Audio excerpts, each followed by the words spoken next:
Hello बच्चों, कैसे हो? स्वस्थ होंगे। और अभी फ़िलहाल आप लोगों के टेस्ट भी चल रहे हैं।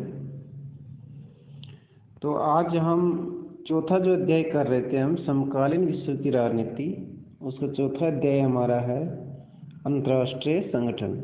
उसका एक वीडियो पहले डाल दिया है, ये दूसरा वीडियो है। और ये शुरुआत करेंगे हम, हमारे पाठ्य पुस्तक के पॉइंट है शीत युद्ध के बाद संयुक्त राष्ट्र संघ में सुधार।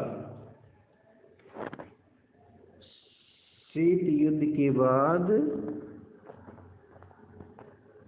संयुक्त राष्ट्र संघ में सुधार, ये हमारा पॉइंट है। इसको अच्छे से समझेंगे, क्योंकि बच्चों देखा हमने कि बदलते परिवेश में ज़रूरतों को पूरा करने के लिए किसी भी संगठन में सुधार और विकास करना लाजमी है। संयुक्त राष्ट्र संघ भी इसका अपवाद नहीं है, क्योंकि हाल के वर्षों में इस वैश्विक संस्था में सुधार की मांग करते हुए आवाज़ उठी है। तो हम देखेंगे कि इनके सुधारों की प्रगति के बारे में वैसे तो देखा जाए तो कोई स्पष्ट और सहमति नहीं बन पाई है। फिर भी हम संयुक्त राष्ट्र संघ के सामने दो तरह के बुनियादी सुधारों का मसला देखेंगे, जो कि एक तो है आपके सामने संगठन की बनावट और इसकी प्रक्रियाओं में सुधार किया जाए। दूसरा है इस संगठन की न्यायाधिकार में आने वाले मुद्दों की समीक्षा की जाए। लगभग सभी देश सहमत है कि दोनों ही तरह के सुधार जरूरी है। देशों के बीच में सहमति इस बात पर नहीं है कि इसके लिए दरअसल ठीक करना क्या है, कैसे करना और कब करना। तो बच्चों आपको ये ध्यान रखना है कि शीत युद्ध के बाद संयुक्त राष्ट्र संघ में सुधार हेतु अगर प्रयास के संदर्भ में कोई भी प्रश्न आता है तो आपको ये दो पॉइंट याद रखना है और इसकी विस्तृत व्याख्या करनी है। सबसे पहले व्याख्या हम देख लेते हैं कि संगठन की बनावट और इसकी प्रक्रिया में सुधार कैसे किया जाए। तो बनावट और प्रक्रियाओं में सुधार के अंतर्गत सबसे बड़ी बहस ली जाती है सुरक्षा परिषद को। किसको? सुरक्षा परिषद। और सुरक्षा परिषद में भी क्या, इसके कामकाज को लेकर है। और इससे जुड़ी हुई एक मांग ये है कि सुरक्षा परिषद में स्थायी और अस्थायी सदस्यों की संख्या बढ़ाई जाए, ताकि समकालीन विश्व की जो राजनीति है उसकी वास्तविकताओं को क्या किया जाए, बेहतर रूप से समझा जाए।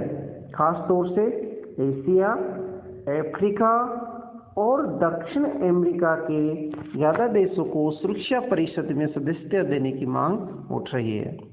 इसके अतिरिक्त अगर बात करें हम, तो अमेरिका और जो पश्चिमी देश है वो भी संयुक्त राष्ट्र संघ के बजट से जुड़ी प्रक्रियाओं और इसके प्रशासन में क्या चाहते हैं, सुधार चाहते हैं। तो ये आपको व्याख्या करनी है बच्चों, इसमें संगठन की बनावट और इसकी प्रक्रियाओं में सुधार। समझ में आ गया होगा?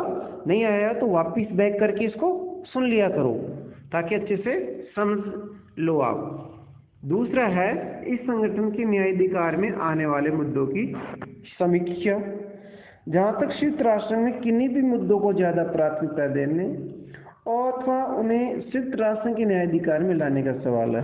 तो देखो बच्चों, कुछ देश तो क्या और कुछ विशेषज्ञ तो चाहते हैं कि ये जो संगठन है, कौन सा संगठन, संयुक्त राष्ट्र संघ, ये शांति और सुरक्षा से जुड़े मिशनों में ज़्यादा प्रभावकारी अथवा बड़ी भूमिका निभाए। क्या चाह रहे कुछ तो कि ये शांति और सुरक्षा से जुड़े मिशनों में ज़्यादा प्रभावकारी अथवा बड़ी भूमिका निभाए, जबकि औरों की इच्छा है कि ये संगठन अपने को विकास तथा मानवीय भलाई के काम, मानवीय भलाई के काम में क्या क्या आएंगे, स्वास्थ्य हो गया, शिक्षा होगी, पर्यावरण हो गया, जनसंख्या नियंत्रण हो गया, मानवाधिकार हो गया, और लिंग न्याय है, सामाजिक न्याय है, यहाँ तक इसको सीमित रखा जाए। तो इस प्रकार से इन दोनों सुधारों के अंतर्गत हमने आज ये देखा इस वीडियो में, और आगे भी इसकी पूरी प्रक्रियात्मक जो भी ढांचागत, जो भी प्रक्रियात्मक सुधार की बात की जाए, उनका भी विस्तृत रूप से अध्ययन करेंगे। फिलहाल हम इन दोनों किस्मों के सुधारों पर नजर दौड़ाएंगे और ज़्यादा जोर किस पर देंगे, ढांचागत और प्रक्रियात्मक सुधार पर देंगे। लेकिन बच्चों इससे आगे हमारे ये देखा है कि संयुक्त राष्ट्र संघ की स्थापना आप सबको पता ही है कि दूसरे विश्व युद्ध के तत्काल बाद 1945 में हुई थी। कब हुई थी? 1945 में हुई थी। ठीक है बच्चों, तो 1945 के बाद में जो भी सुधार हुए या बदलाव हुए उनको भी हम जरा देख लेते हैं।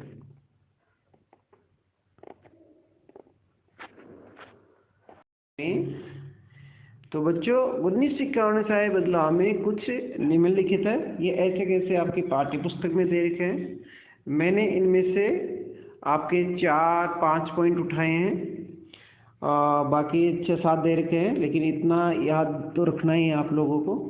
तो हम देखेंगे कि जो संयुक्त राष्ट्र संघ की स्थापना हुई थी दूसरे विश्व युद्ध के बाद 1945 में, तो 1991 से आए बदलाव में कुछ निम्नलिखित है। पहला है कि सोवियत संघ क्या हो गया, बिखर गया। अमेरिका क्या बन गया, सबसे ज्यादा ताकतवर बन गया। सोवियत संघ के उत्तराधिकारी राज्य कौन सा बन गया, रूस बन गया। और अमेरिका के बीच और रूस के बीच संबंध कई ज्यादा सहयोगात्मक है। चीन बड़ी तेजी से महाशक्ति के रूप में बढ़ रहा है, ये भी सही है। भारत भी तेजी से इस दिशा में क्या है, अग्रसर है। साथ ही कुछ पॉइंट और भी आपकी किताबों में दे रखा है, जैसे कि एशिया की अर्थव्यवस्था अप्रत्यक्ष दर से तरक्की कर रही है और अनेक नए देश संयुक्त राष्ट्र संघ में शामिल हुए हैं। ये देश सोवियत संघ से आजाद हुए देश अथवा पूर्वी यूरोप के भूतपूर्व साम्यवादी देश हैं। अगला देखा है इसमें कि विश्व के सामने चुनौतियों की भी एक पूरी नई कड़ी जुड़ी है, जिनमें हम देखते हैं गृह युद्ध, जातीय जनसंहार, आतंकवाद, जलवायु में बदलाव, पर्यावरण की हानि मौजूद आदि। तो ऐसी दशा में जब शीत युद्ध का अंत हो रहा था तो विश्व के सामने सवाल था कि क्या संयुक्त राष्ट्र संघ का होना पर्याप्त है, जो कुछ करना जरूरी है क्या उसे करने में संयुक्त राष्ट्र संघ सक्षम है, इसे क्या करना चाहिए और कैसे करना चाहिए, संयुक्त राष्ट्र संघ बेहतर ढंग से काम कर सके इसके लिए कौन से सुधार जरूरी है। पिछले 15 सालों से इसके सदस्य देश इन प्रश्नों के व्यवहारिक और संतोषजनक उत्तर ढूंढने की कोशिश कर रहे हैं। ठीक है बच्चों, तो इस वीडियो में आपके आगे हम देखेंगे कि प्रक्रिया और ढांचे में सुधार।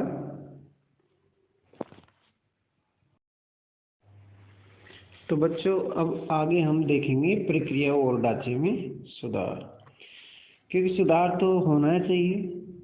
इस सवाल पर काफी व्यापक सहमति भी है, लेकिन बात यह है कि सुधार कैसे किया जाए, ये मसला बड़ा कठिन है।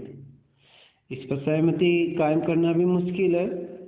यहाँ हम संयुक्त राष्ट्र संघ की सुरक्षा परिषद में सुधार पर जारी बहस की थोड़ी चर्चा करेंगे। तो देख रहे हैं हम प्रक्रिया और ढांचे में सुधार। प्रक्रिया और ढांचे में सुधार, जिसमें सन 1992 में संयुक्त राष्ट्र संघ के आम सभा में एक प्रस्ताव स्वीकृत हुआ है। प्रस्ताव में 3 मुख्य शिकायतों का जिक्र था। ये पूछा जा सकता है बच्चों आपसे कि 1992 में संयुक्त राष्ट्र संघ की आम सभा में एक प्रस्ताव स्वीकृत हुआ, इस प्रस्ताव में 3 मुख्य शिकायतों का जिक्र था, लिखिए बताइए। तो आपको ध्यान में रखना है, यहाँ पॉइंट टू पॉइंट मैंने लिख रखा है। पहला है सुरक्षा परिषद अब राजनीतिक वास्तविकताओं की नुमाइंदगी नहीं करती। इसके फैसलों पर पश्चिमी मूल्य और हितों की छाप होती है और इन फैसलों पर चंद देशों का दबदबा होता है। तीसरा है सुरक्षा परिषद में बराबर का प्रतिनिधित्व नहीं है। ये 3 मुख्य शिकायतों का जिक्र था। 1992 में संयुक्त राष्ट्र संघ के आम सभा में एक प्रस्ताव स्वीकृत हुआ था उसमें। अब देखेंगे हम कि संयुक्त राष्ट्र संघ के ढांचे में बदलाव की इन बढ़ती हुई मांगों के मद्देनजर आगे चलकर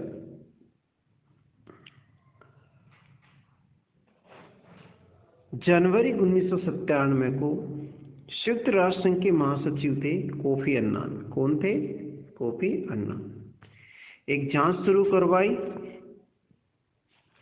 कि सुधार कैसे किए जाए, क्या किया जाए, सुधार कैसे कराए जाए। मिसाल के तौर पर यही कि क्या सुरक्षा परिषद के नए सदस्य चुने जाने चाहिए। सुरक्षा परिषद की अस्थायी सदस्यता के लिए जो मानदंड सुझाए गए, आए इनके एक नए सदस्य को बड़ी आर्थिक ताकत होना चाहिए, साथ ही बड़ी सैन्य, ये बच्चों सैन्य नहीं है, इसको सैन्य कर देना, सैन्य या सेना, सैन्य, तो सैन्य ताकत होना चाहिए। संयुक्त राष्ट्र संघ के बजट में ऐसे देश का योगदान ज्यादा हो,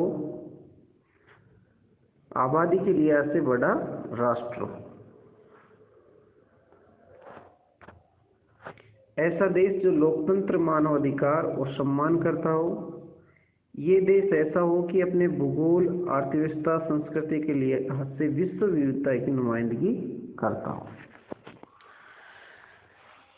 ये सब कुछ था जनवरी 1997 में संयुक्त राष्ट्र की महासचिव कोफी अन्नान ने जो जांच करवाई थी, उसमें सुरक्षा परिषद के नए सदस्य को चुने जाने चाहिए और अस्थायी सदस्य के लिए कुछ मानदंड सुझाए गए थे, जो कि हमने देख लिया है। लेकिन बच्चों स्पष्ट है कि इन मानदंडों में से हर एक की कुछ न कुछ वैधता है। सरकारें अपने अपने हित, महत्वाकांक्षा के लिहाज से कुछ कसौटियों को फायदेमंद तो कुछ को नुकसानदेह मानते। भले ही कोई देश सुरक्षा परिषद की सदस्यता के लिए इच्छुक भले ना हो, फिर भी वो भी बता सकता है कि इन कसौटियों में दिक्कतें हैं। क्या क्या दिक्कतें हैं हम शुरू से देख सकते हैं। इनमें प्रक्रियाओं के ढांचे में सुरक्षा, ये तो आपका हो गया, जो शिकायती थी वो यहाँ से देख रहे थे हम। तो इनमें दिक्कतें जो थी, तो इन कसौटियों को कैसे परखा जाए, जो कि नए सदस्य बनने के लिए जो मानदंड सुझाए गए थे ना, उन पर कैसे अमल में किसी देश को लाया जाए, ये सबसे बड़ी परेशानी हो रही थी। जैसे कि किसी देश की अर्थव्यवस्था कितनी बड़ी होनी चाहिए, अथवा उसके पास कितनी बड़ी सैन्य ताकत होनी चाहिए, इन चीजों के बारे में कोई निर्धारित मापदंड नहीं है। कोई राष्ट्र संयुक्त राष्ट्र के बजट में कितना योगदान करे कि सुरक्षा परिषद की सदस्यता हासिल कर सके। कोई देश विश्व में बड़ी भूमिका निभाने की कोशिश कर रहा हो तो उसकी बड़ी जनसंख्या इसमें बाधक है कि सहायक है, ये भी परेशानी है। अगर लोकतंत्र, मानवाधिकार के प्रति सम्मान की कसौटियां है तो इस मसले में बेहतरीन रिकॉर्ड वाले देशों की कतार लग जाएगी। सवाल ये है कि क्या ये देश परिषद के सदस्य के रूप में प्रभावकारी होंगे। इसके आगे बच्चों ये भी सवाल है कि प्रतिनिधित्व के जो मसला है उसको कैसे हल किया जाए। क्या भौगोलिक दृष्टि से बराबरी के प्रतिनिधित्व का यह अर्थ है कि एशिया, अफ्रीका, लातिन अमेरिका और कैरिबियन क्षेत्र की एक एक सीट सुरक्षा परिषद में होनी चाहिए। एक प्रश्न ये भी है कि क्या महादेशों की बजाय क्षेत्र और उप क्षेत्र का प्रतिनिधित्व आधार बनाया जाए। प्रतिनिधित्व का मसला भूगोल के आधार पर क्यों हल किया जाए। क्यों ना आर्थिक विकास को ये आधार मान के मसला क्यों नहीं हल कर लिया जाए। अगर आर्थिक विकास को आधार माने तब भी कठिनाई है बच्चों। क्या है, क्योंकि विकासशील देश विकास के अलग अलग सीढ़ियों पर खड़े हैं। फिर बात आती है संस्कृति की कि संस्कृति का क्या करें। क्या विभिन्न संस्कृति और सभ्यता को ज्यादा संतुलित ढंग से प्रतिनिधित्व दिया जाए। तो कोई विश्व को सभ्यता या संस्कृति के आधार पर बांट कर कैसे देख सकता है, जबकि किसी एक ही राष्ट्र के भीतर विभिन्न संस्कृतियां धारा उपस्थित होती है। तो इन सभी से जुड़ा मसला सदस्यता की प्रगति को बदलने का था। मिसाल के तौर पर कुछ का जोर था कि 5 स्थायी सदस्यों को दिया गया निष्पक्षाधिकार खत्म होना चाहिए। तो यहाँ थोड़ा समझना आपको कि आप लोगों को ये ध्यान में रखना है, सुरक्षा परिषद में 5 स्थायी सदस्य और 10 अस्थायी सदस्य हैं। फिलहाल जो 5 स्थायी सदस्य हैं इनके पास है वीटो पावर। क्या है? Veto power. आप लोगों से पूछ ले जाए कि निषेधाधिकार या वीटो पावर क्या है, तो आपको बताना है कि 5 सदस्य देश टोटल कितने हो गए सुरक्षा परिषद में 15। अब 15 में से 10 के 10 और इनमें से अगर 4 भी किसी प्रस्ताव पर सहमति देते हैं या प्रस्ताव को स्वीकृत देते हैं और इन 5 में से अगर एक भी इनकार कर देता है तो वो प्रस्ताव पारित नहीं हो सकता। ऐसी शक्ति को क्या कहते हैं हम? वीटो पावर या निषेधाधिकार। अब इसके संदर्भ में कुछ तो कहते हैं कि इसको खत्म कर देना चाहिए और कुछ कहते हैं कि लोकतंत्र और संप्रभु राष्ट्रों के बीच बराबरी की धारणा से मेल नहीं खाता और कुछ कहते हैं कि संयुक्त राष्ट्र संघ के लिए उचित और प्रासंगिक भी नहीं है। तो आपको ध्यान में रखना है बच्चों, शिक्षा प्रश्न 5 स्थायी और 10 अस्थायी सदस्य हैं। अब ये इसलिए दिया गया था कि दूसरे विश्व युद्ध के बाद दुनिया में स्थिरता। तो बच्चों अब आगे हम देखेंगे संयुक्त राष्ट्र संघ का न्यायाधिकार और उसके बाद रहा है संयुक्त राष्ट्र संघ में सुधार और भारत और लास्ट रहेगा आपके एक ध्रुवीय विश्व में संयुक्त राष्ट्र संघ। ठीक है बच्चों, आज की वीडियो में इतना ही काफ़ी है और फिलहाल इसमें 1-2 वीडियो और बनाएंगे। आपके जो ये पैराग्राफ में दे रखे हैं कुछ संगठन, इनके बारे में अध्ययन करेंगे और कुछ घटनाएं होगी तो उनको देखेंगे और आपके एक महासचिव के बारे में वो शायद मैंने बना दिया है वीडियो और अच्छी तरह से बनाएंगे और प्रश्न उत्तर भी बनाएंगे। ठीक है बच्चों, आप मन लगा के पढ़ो, ध्यान से बार बार सुनो, समझ में नहीं आ रहा था एक बार नहीं 2 बार सुनो, देखो, याद हो जाएगा।